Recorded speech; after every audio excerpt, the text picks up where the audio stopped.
everyone, this is the Real Deal Sex Ed, and today we're going to be talking about the menstrual cycle, which is basically the body's way of preparing itself for pregnancy. So the two hormones that are involved in this process are estrogen and progesterone. So they have two main jobs.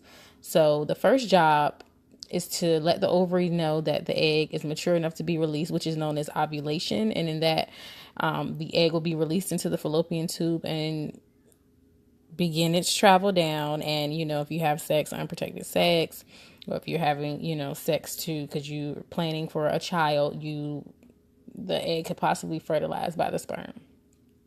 So the second job that the hormones have is building up the lining of the uterus with the tissue and blood that's needed for a safe implementation onto the uterine wall, and which is where the embryo would go if you do become pregnant. It would grow, get its nutrients from the placenta, things like that. So if in fact you do not become pregnant in this process, that's when we have the good old period.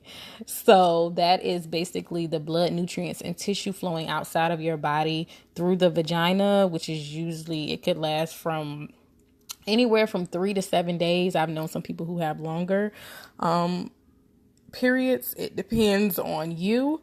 I also know people who do not have monthly periods. I've known people to only have periods like every 3 months, every 8 months, once every couple of years.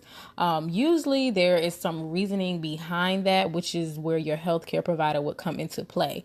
You want to make sure that when you're having your visits at the doctor, you are discussing these things with your doctor, letting them know, if you have irregular periods, because it could be other reasons behind it. It could be other issues, or that could cause problems later on down the line. So you want to try to talk to your doctor as soon as possible.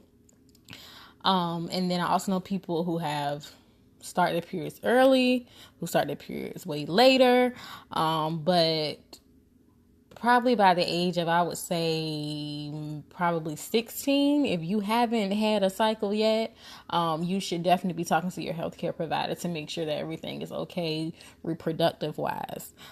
And I will input a little quick fact I got from my embryology teacher at one point. She said that about 2 weeks before you should come on your cycle, if it's regulated and you kind of know when it's coming. She said if you were to sit on a stool like upright and rock back and forth, like you'll get a little like twinge on one side or the other, and that way you would know which ovary was releasing your egg that month. Well, she taught us that in embryology class, and we were just like, well, whatever. But me being me, I tried it a couple of times, and I'll say it works. I felt the twinge on one side or the other, depending on the month. So I feel like that is a good little